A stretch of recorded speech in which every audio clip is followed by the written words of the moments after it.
यहां से okay. Next आप देखिए,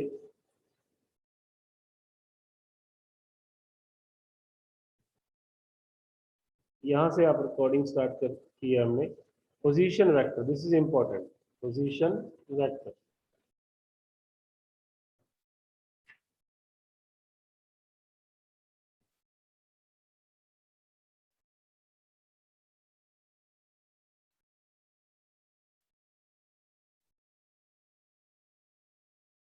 what is position vector? Position vector जैसे मैंने अभी बताया था कि 3 एक्सिस होते हैं। पहले मैं समझा देता हूँ, फिर आप स्लाइड शो से देख लेना। जैसे ये एक्स एक्सिस है, ये वाई एक्सिस है, ये कोई पॉइंट है, इसके कोऑर्डिनेट्स दिए हुए हैं मुझे 2, 3 और 4। ध्यान से समझना इसको। ये जेड एक्सिस है। 2 का मतलब होता है एक्स एक्सिस की तरफ 2 डिस्टेंस, और 3 का मतलब होता है ये पॉइंट अगर वाई एक्सिस के हिसाब से देखेंगे तो 3 डिस्टेंस दूर होगी।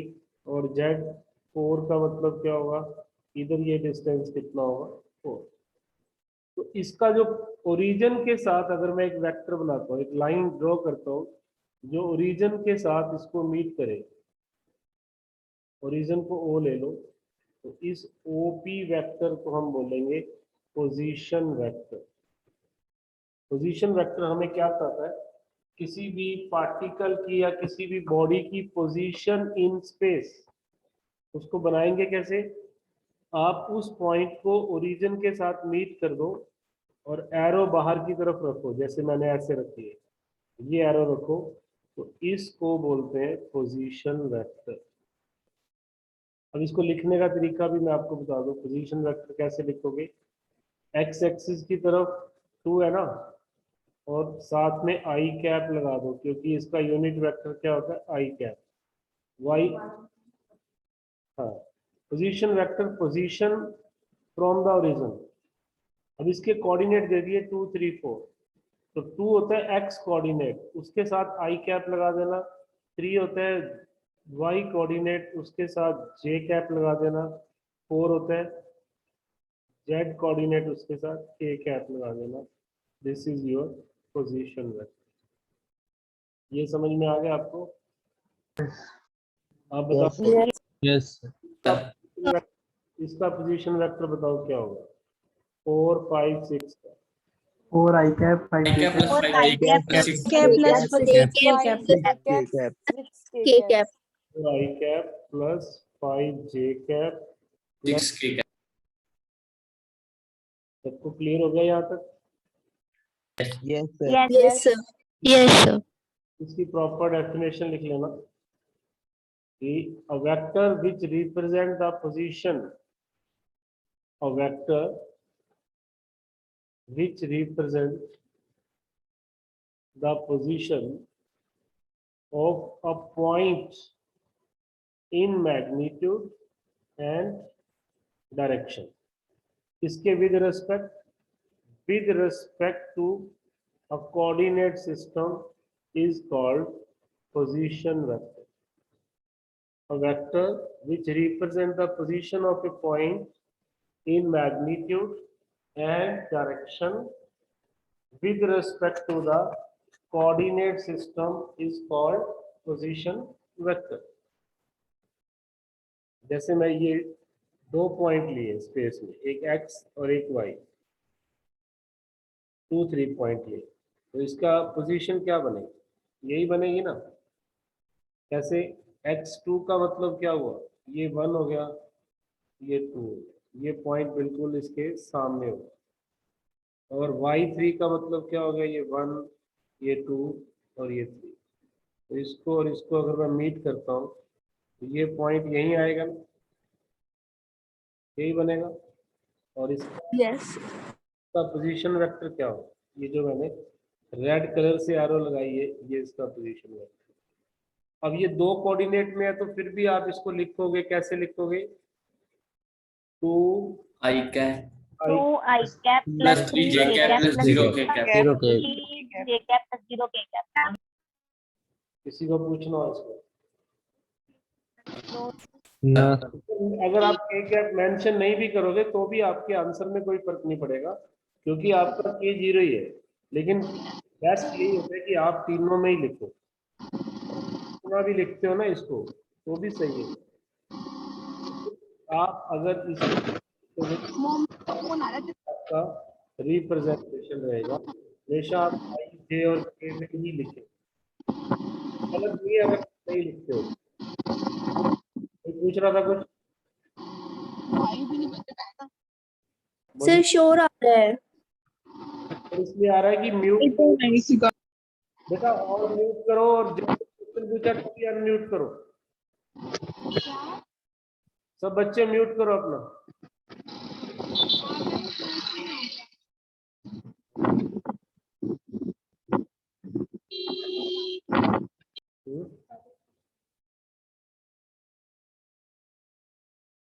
मैं म्यूट कर रहा हूँ सबको।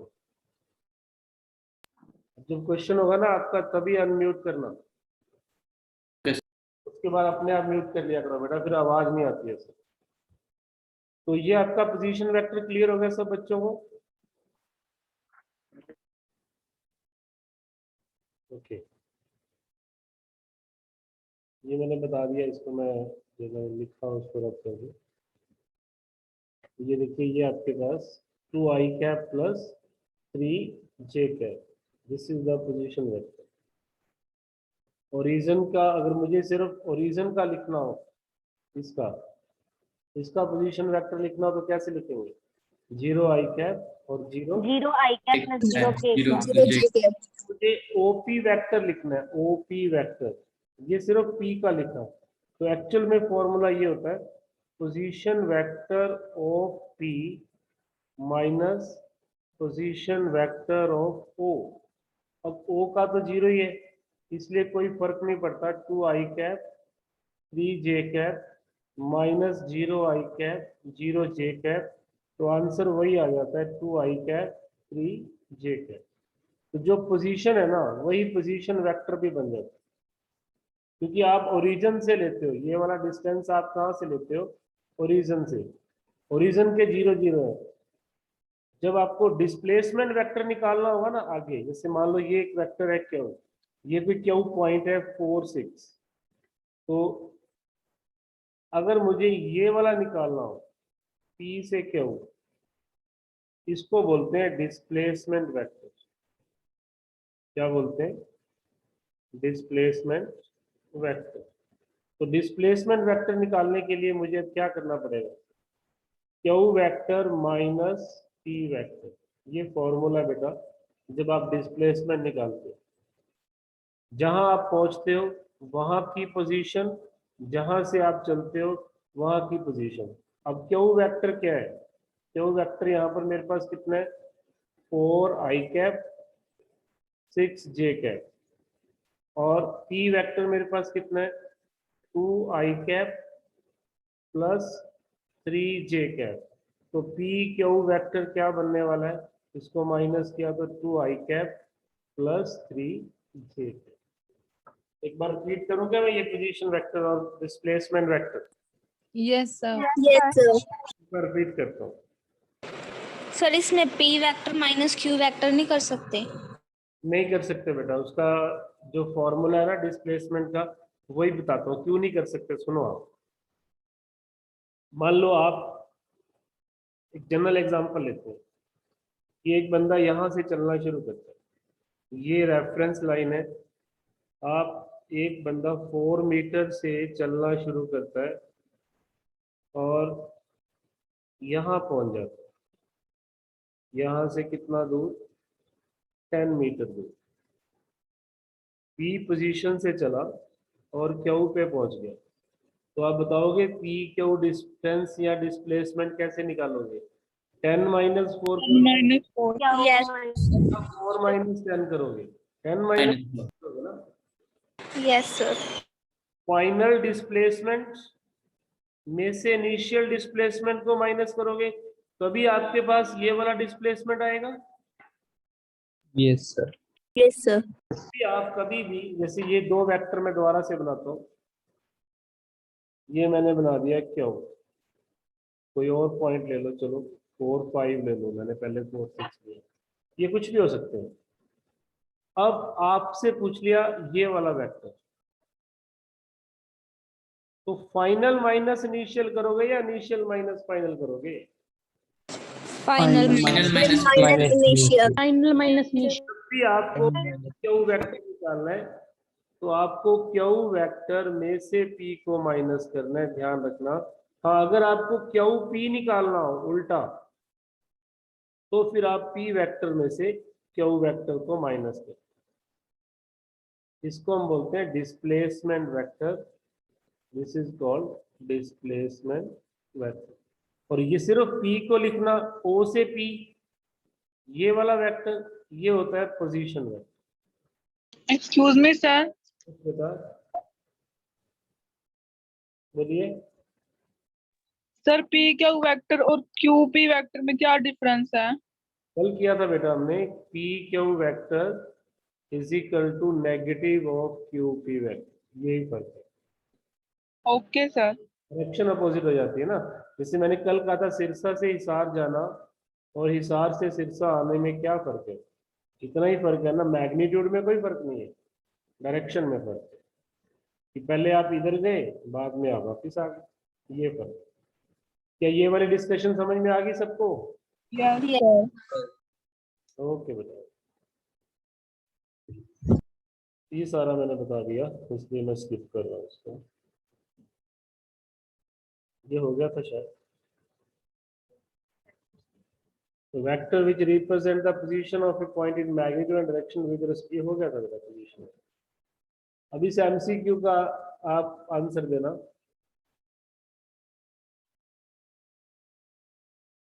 ये क्लियर नहीं है शायद पिक्चर, ये वाला मल्टीपल चॉइस क्लियर नहीं है। अब सेकंड देखो, if the sum of two vector is also a vector of unit magnitude, the magnitude of the difference of the two unit vector is,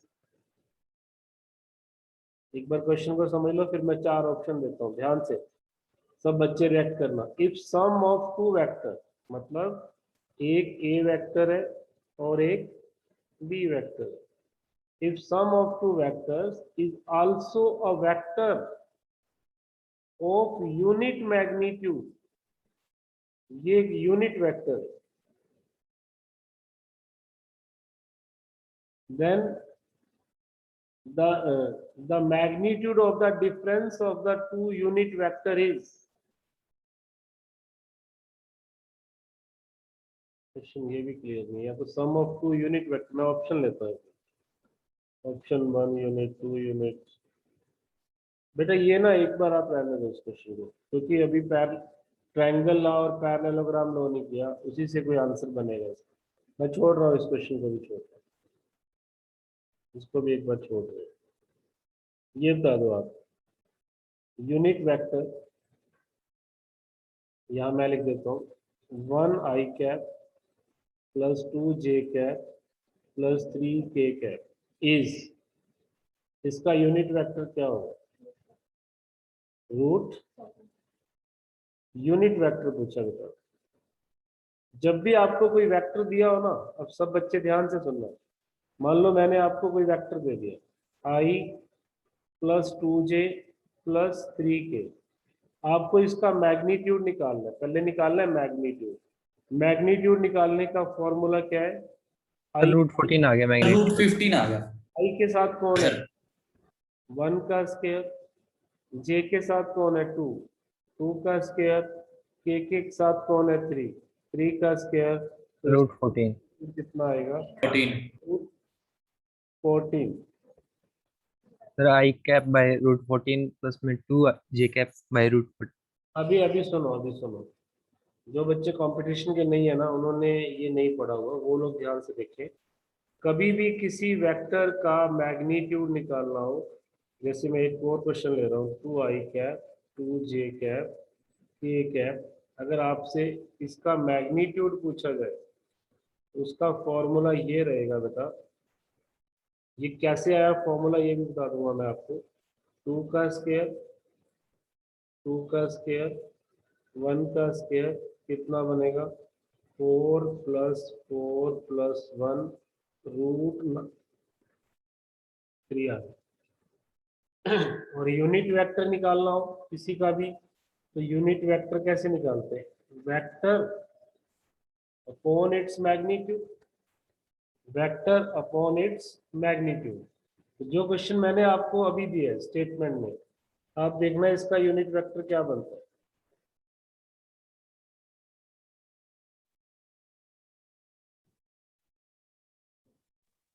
A option A sir, ए ए लग रहा है sir ए। क्योंकि ए vector आपके पास है, मतलब vector आपके पास ये है, और इसका अगर मैं मैग्नीट्यूड निकालता हूँ, प्लस माइनस में निकालते होते हैं वैसे, वो आपके पास आएगा 1 का स्क्वायर, 2 का स्क्वायर, 3 का स्क्वायर। आप सही कह रहे हो, √14। अगर √14 है तो मेरा आंसर क्या बनेगा? किस किस का ए सही है?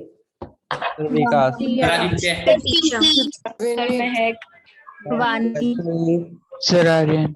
ऑलमोस्ट सबका सही है। सर ये किसी को पूछना बेटा इसमें? No sir.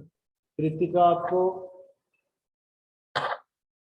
Kritika, no sir. समझ में आ रहा है बेटा ये? Yes sir. ओके, ये सोल्यूशन यहाँ किया हुआ देखो, ये इसका। इसी तरह से आप इसका मैग्नीट्यूड बिना ऑप्शन के बताओ। इसका मैग्नीट्यूड पूछा आपसे बिना ऑप्शन के, पी का मैग्नीट्यूड क्या होगा? हाँ बेटा, √x² + √x² + y² z²। Plus या माइनस सिर्फ दोनों, प्लस माइनस बोथ। या दोनों? दोनों। सर दोनों। दोनों प्लस माइनस लेने पे भी आपका मैग्नीट्यूड 1 ही बनेगा देखने में, क्योंकि जब अंडर रूट आता है ना, वो किसी का स्क्वायर रूट को खत्म करके आता है, तो प्लस माइनस लगता है। ऑप्शंस अब इसके ये, इसमें सिर्फ प्लस प्लस का लिया हुआ, उसके अकॉर्डिंग बता दो बस। ए सर ए सर ए पार्ट। चलिए, अब देखिए ये मैग्नीट्यूड ऐसे क्यों निकालते हैं आप? सुनो ध्यान से, ये आपके पास कोऑर्डिनेट एक्सिस है, एक्स एक्सिस और वाई। एक बार ये यही ले लेते हैं प्लेन, इसके कोऑर्डिनेट ले लो ए और बी। इसका क्या मतलब होता है? इसका मतलब ये होता है कि ये वाला डिस्टेंस तो कितना है? ए। 9। और ये वाला डिस्टेंस कितना है? बी। ये लिए बेटा ना, ए और बी। अब पोजीशन वेक्टर बनेगा ये। अब मुझे इसकी लेंथ निकालनी है, तो आप पाइथागोरस यूज नहीं करते हो क्या? Yes sir. Yes, sir.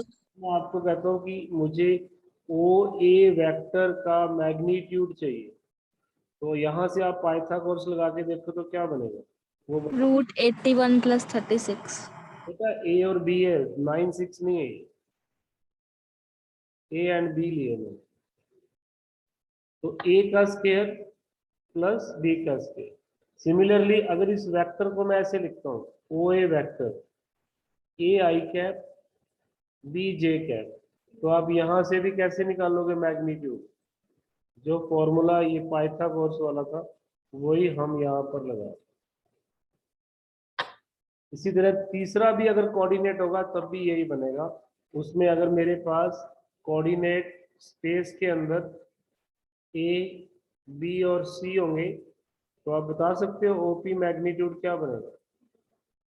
Yes yes sir. Under a square plus B plus square C plus C square. +c²। समझ में आ गया सबको? Yes yes sir. सर। जैसे एक क्वेश्चन है यहाँ पे, अब आप कर ही लोगे। ये तो वही आ गया था क्वेश्चन, शायद कर लेंगे आप। या मैग्नीट्यूड पूछा तो कितना आएगा? ए ए आएगा सर। बिल्कुल सही है। अब सबको मैग्नीट्यूड निकालना आ गया? Yes sir. Addition of yes sir. heading बनाओ, addition of vectors when they are in same direction। पूरा हेडिंग बना लो। अगर मेरे पास दो वेक्टर है और वो सेम डायरेक्शन में है, तो कैसे ऐड करोगे? तो आप ऐसे ऐड करोगे। मान लो एक वेक्टर लिया मैंने ए बी, जिसका मैग्नीट्यूड है 3 और वो राइट साइड में है, ये रहा।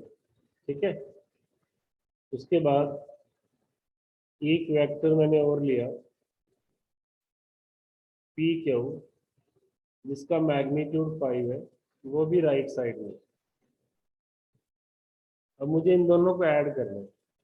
तो सेम डायरेक्शन में जब आप ऐड करते हो तो सिंपल जैसे आप मैथ्स में ऐड करते हो ना, 3 + 5 8, तो सिंपल एडिशन हो जाती है जैसे आप मैथ्स के अंदर ऐड करते हो। लेकिन ध्यान रहे दोनों की डायरेक्शन सेम हो, इस चीज को अपने माइंड में फिक्स कर लो। Both should be parallel, both should be parallel. Vector जितने भी होंगे वो कौन से होंगे? पैरेलल वेक्टर होंगे। Both should be parallel. Note कर लिया इतना? बस टू द पॉइंट नोट कर लो इसको। यस Yes, sir, कर लिया. उसके बाद देखिए इसमें इसका रिजल्ट क्या निकला? Magnitude of the resultant vector is given as the algebraic sum. Algebraic sum क्या होता है? दोनों को ऐड करना, 3 + 5, और डायरेक्शन सेम ही रहेगी, डायरेक्शन वही रहेगी जो दोनों की।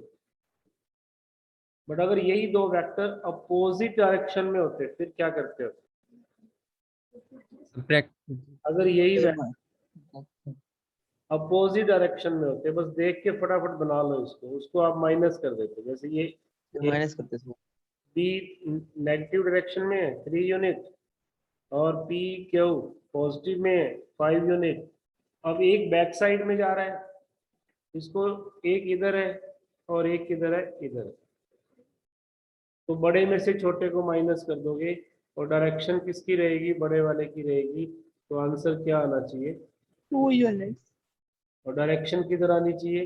राइट साइड में। राइट राइट साइड में क्योंकि राइट वाला बड़ा था। इसको भी आप ना ऐसे देखो, एक वेक्टर आपके पास है 5, एक वेक्टर आपके पास है -3। लिख सकते हो ना नेगेटिव वेक्टर। ये वेक्टर क्या बन जाएगा? तो मैग्नीट्यूड तो आप माइनस कर दोगे, बट डायरेक्शन आप किसकी रखोगे? बड़े वाले की। डायरेक्शन किसकी रखोगे बेटा? बड़े वाले। बड़े वाले बड़ी वाली की। कौन सी बातें हैं जो आपको पता होनी चाहिए वेक्टर के अंदर? तो इसको लिखने की जरूरत नहीं, अंडरस्टूड है। ये फाइनल रिजल्ट क्या आ गया? 2 यूनिट।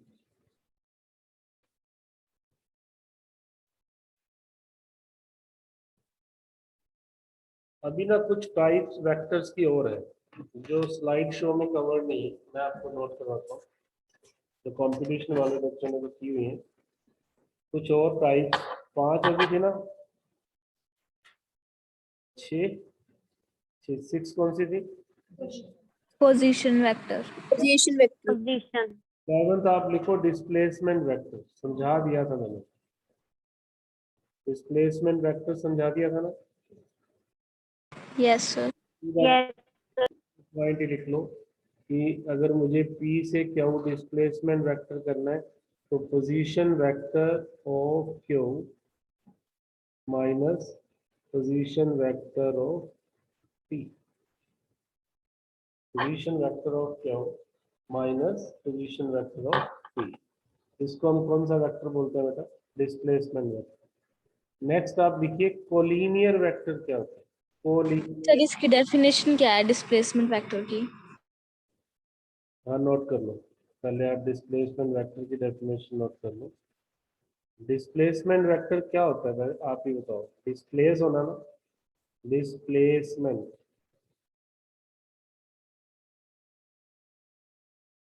इसको दो तरह से डिफाइन कर सकते हो।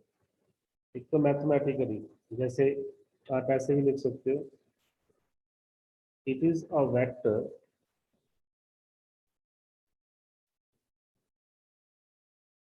which is the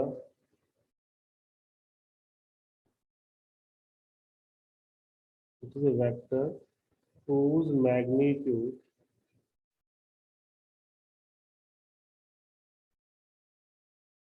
is given by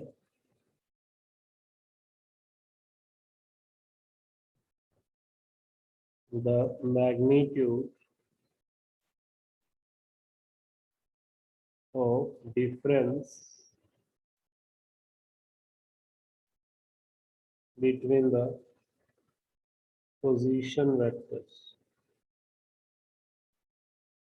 बेटा ये नहीं, सही नहीं है, एक बार रब कर रहा हूँ मैं इसको। आप मैथमेटिकली डिफाइन ना करो, इसको आप ऐसे डिफाइन कर लो, ऐसे रॉन्ग हो जाएगा मैथमेटिकली। पहले तो आप ये डायग्राम बनाओ, यहाँ 2 पॉइंट दिखाओ P एंड Q। ये आपके पास है पोजीशन वेक्टर ऑफ P, जिसको आप रिप्रेजेंट करते हो OP से, और ये आपके पास है पोजीशन वेक्टर ऑफ Q, जिसको आप रिप्रेजेंट करते हो OQ से। ये आपका डिस्प्लेसमेंट वेक्टर, जिसको आप रिप्रेजेंट करते हो PQ से। मैथमेटिकली तो आप लिखते हो position vector of Q minus position vector of P। Mathematical definition देनी हो तो यहाँ से दे सकते हो, इट इज द डिफरेंस, पहले सुन लो, difference of the position vector of the final position कर देना to the position vector of the initial position. तो मैथमेटिकल डेफिनेशन तो आप ऐसे दे दो, it is the difference of the position vector of final position, जहाँ आप पहुंच रहे, to the position vector of initial position, जहाँ से आप चल रहे हो। मोस्टली बुक्स में मैथमेटिकली डिफाइन किया गया, और वैसे लिखना है तो it is a vector which give the displacement of a body from one position to the other position in magnitude as well as in direction. It is the vector which gives the displacement of a body in magnitude and in direction. In magnitude and in direction. In magnitude and in direction. Generally books के अंदर ऐसे define किया position vector का difference, तो वही आपने भी note कर लेना है, उसी तरीके से आपने भी बता देना, it is the difference in the position of the. Next point जो था आपका एक, वो था कोलिनियर वेक्टर्स। कोलिनियर वेक्टर्स कौन बताएगा, what are collinear vectors? Collinear vectors वो होते हैं जो एक ही लाइन में हो, जैसे ये एक वेक्टर है, ये एक वेक्टर है, ये एक वेक्टर है, या ये सर वो वाले जो एक लाइन में हो या फिर पैरेलल हो, या फिर पैरेलल भी हो। पैरेलल मैं इसलिए कह रहा हूँ कि किसी वेक्टर को अपनी डायरेक्शन में उठा के आप कहीं भी लेके जा सकते हो। जैसे ये एक वेक्टर था ए, इसको मैं पैरेलल में कहीं भी लेके जा सकता हूँ, नहीं। तो यहाँ पर पैरेलल में पोजीशन वेक्टर की बात नहीं कर रहे हैं हम यहाँ पर क्या कर रहे हैं, जैसे एक वेक्टर है, हमने इसका मैग्नीट्यूड भी चेंज नहीं किया और इसकी डायरेक्शन भी चेंज नहीं की, तो क्या मैं इसको यहाँ पर ऐसे दिखा सकता हूँ? ना तो आपने इसका मैग्नीट्यूड चेंज किया, ना ही आपने डायरेक्शन चेंज की। वेक्टर के पास क्या होता है, उसका मैग्नीट्यूड और उसकी डायरेक्शन। तो पोजीशन वेक्टर की बात कर रहे हैं। अब यहाँ पर क्या कह रहे हैं कि जैसे अब कोऑर्डिनेट एक्सिस के हिसाब से ये वेक्टर यहाँ था, अब मैं इसको यहाँ पर ले गया, तो मेरी कोऑर्डिनेट एक्सिस भी इसके अकॉर्डिंग चेंज हो जाएंगी बेटा। कोऑर्डिनेट एक्सिस कोई ऐसी एक्सिस नहीं है जो फिक्स है कहीं, आपने अपने वेक्टर के अकॉर्डिंग अपनी एक्सिस बना लेंगे। हाँ, इसको आप रोटेट नहीं कर सकते, इसको आप ऐसे रोटेट नहीं कर सकते हो, ऐसे रोटेट करोगे तो ये अपनी डायरेक्शन बदल लेगा। तो किसी भी वेक्टर को आप उसकी डायरेक्शन में कहीं भी लेके जा सकते हो, इसको उठा के यहाँ दिखा दो, यहाँ दिखा दो, बस आपने उसका मैग्नीट्यूड नहीं चेंज करना और उसकी डायरेक्शन नहीं चेंज करना। क्योंकि अगर मान लो ये अलग अलग वेक्टर भी हो, ए और बी, मैग्नीट्यूड और डायरेक्शन सेम है, तो भी तो आप कहते हो ना दे आर इक्वल वेक्टर, है ना। इसका मतलब एक वेक्टर को आप उसकी डायरेक्शन में कहीं पर भी दिखा दो, ना तो आप उसका मैग्नीट्यूड बदलो ना उसकी डायरेक्शन बदलो, तो कोई फर्क नहीं पड़ता उसके अंदर।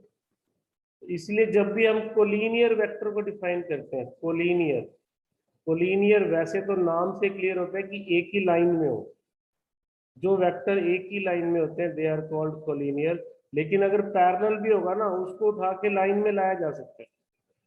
इसलिए डेफिनेशन क्या बनी, लिखो vectors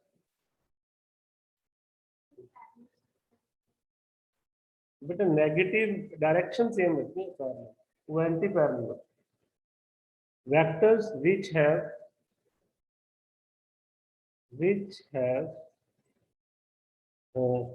vector which lies on the same line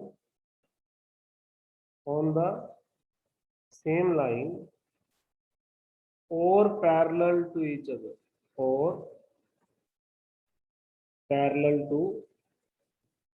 other are called collinear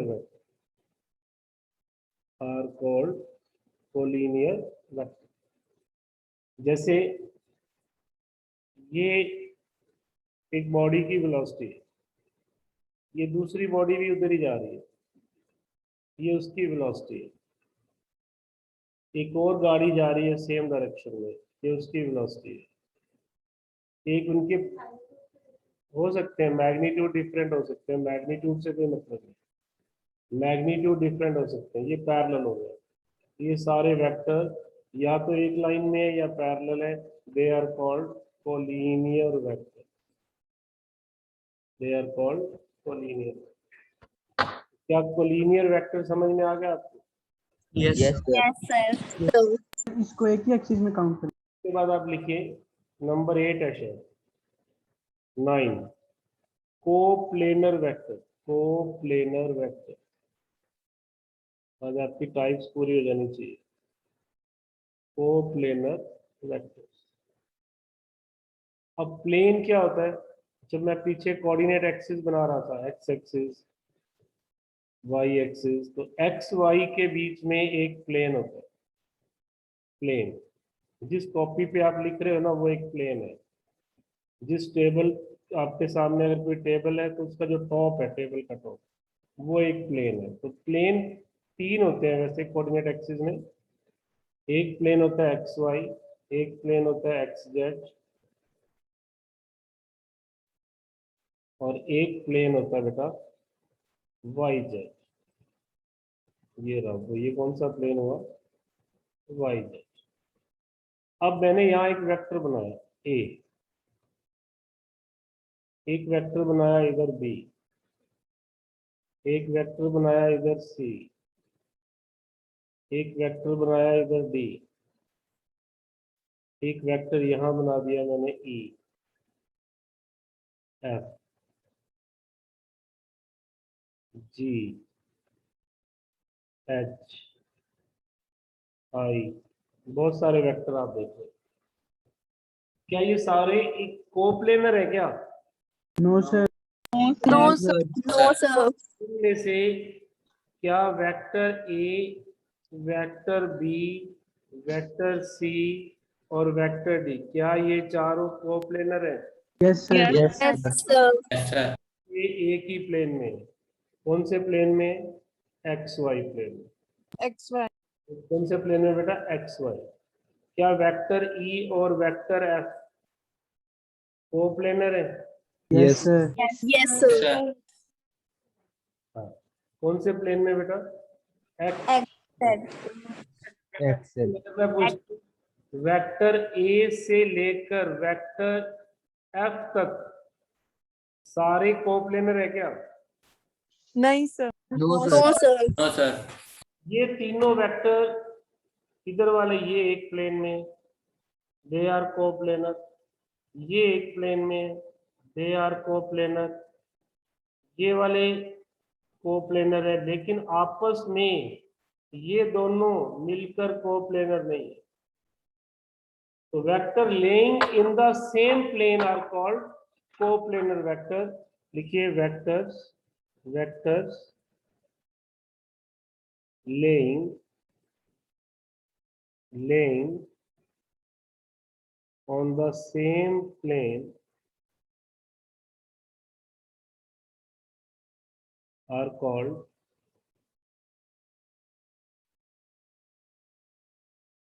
coplanar vector। एक ही प्लेन में होने चाहिए। अगर आप अपनी कॉपी के ऊपर 2-3 पेन रख दो तो वो सारे कोप्लेनर होंगे। जैसे अगर आप टेबल पे बैठे हो ना, मान लो ये टेबल का टॉप है या इस कॉपी के ऊपर आप काम कर रहे हो,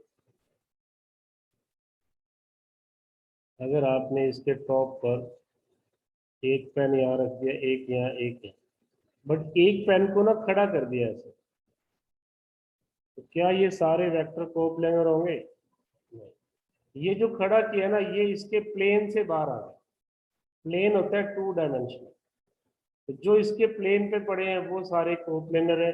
जो ऐसे हवा में पड़े हैं वो कोप्लेनर नहीं है, they are non coplanar.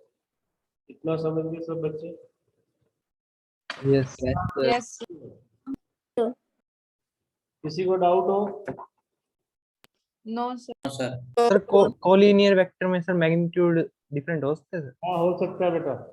Coplanar में भी मैग्नीट्यूड का कोई चक्कर नहीं है, हो सकते हैं, वो हो सकते हैं, कम ज्यादा हो सकते हैं। कोप्लेनर में भी मैग्नीट्यूड से कोई मतलब नहीं। होने एक लाइन में चाहिए कोलिनियर के लिए या पैरेलल, और कोप्लेनर एक प्लेन में होने चाहिए। फिर नेक्स्ट जो भी नंबर है, शायद 10 होगा या 11 होगा, को इनिशियल वेक्टर। अब मैं नाम लिख के ना समझा रहा हूँ, आप बुक से पढ़ना, डेफिनेशन बिल्कुल आसान है।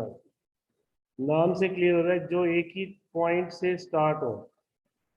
को इनिशियल का मतलब जिनका स्टार्टिंग पॉइंट कोई एक ही हो। जैसे ये वेक्टर्स हैं, 3 वेक्टर्स हैं, लेकिन तीनों यहीं से शुरू हो रहे हैं, वेक्टर ए, वेक्टर बी और वेक्टर सी। तो आप अपनी लैंग्वेज में लिख लेना, vector having same starting point, same starting point. जैसे फैमिली में बहुत सारे मेंबर्स हैं, एक ही घर में रहते हैं, लेकिन जब वो घर से निकलते हैं, कोई स्कूल जा रहा है, कोई अपने जॉब के लिए जा रहा है, मे बी कोई कहीं और जा रहा है, तो अगर उनके डिस्प्लेसमेंट के वेक्टर बनाए जाए, उनका स्टार्टिंग पॉइंट तो एक ही जगह है ना। अगर इसको मैं कॉमन प्लेस मान लूँ, कॉमन पॉइंट मान लूँ, तो ये सारे कौन से वेक्टर होंगे? They are called coinitial. ऐसे ही आप लिखो को टर्मिनस वेक्टर। वेक्टर तो सही है, को टर्मिनस वेक्टर, को टर्मिनस वेक्टर।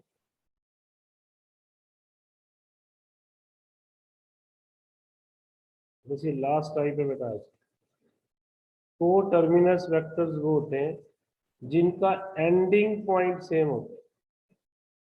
शाम को सभी घर पे वापस आएंगे ना, तो वो कौन से जाएंगे? अब को टर्मिनस, जिनका टर्मिनेटिंग पॉइंट सेम होता है, which have common terminate point. Terminate होता है जब खत्म करना हो, which have same terminate point are called co-terminus vector, co-initial vector. Is it clear? Yes, sir. Yes, sir. Yes, sir. कल हम Yes, sir. पढ़ेंगे ट्राइंगल ऑफ वेक्टर एडिशन, इसका डेरिवेशन करेंगे, इसका प्रूव करेंगे ट्राइंगल। तो कल का टॉपिक जो है वो थ्योरेटिकल टॉपिक है, उसमें एक्सप्रेशन आएगा बड़ा सारा, और जिसको आपने अच्छे से प्रिपेयर करना है, और ये एग्जामिनेशन पॉइंट ऑफ व्यू से बहुत इंपॉर्टेंट। टाइप्स ऑफ वेक्टर में से तो कोई एक टाइप पूछ लेगा 1-2 मार्क्स में, बट अगर ट्रायंगल लो आएगा तो वो 3 मार्क्स में ही आएगा। कल हम इसको पढ़ेंगे, ये हमने थ्योरी क्लास में कंपटीशन में भी नहीं पढ़ा हुआ ट्रायंगल, तो सबके लिए नया टॉपिक होगा कल, triangle law of vector addition. So this is all for the day. Thank you. Sir Yes. Sir एक क्वेश्चन था अब सर, जब हम पतंग उड़ा रहे होते हैं तो उस पर ग्रेविटेशन वर्क करता है, जब हम पतंग उड़ा रहे होते हैं सर, तो क्या हो जाता है?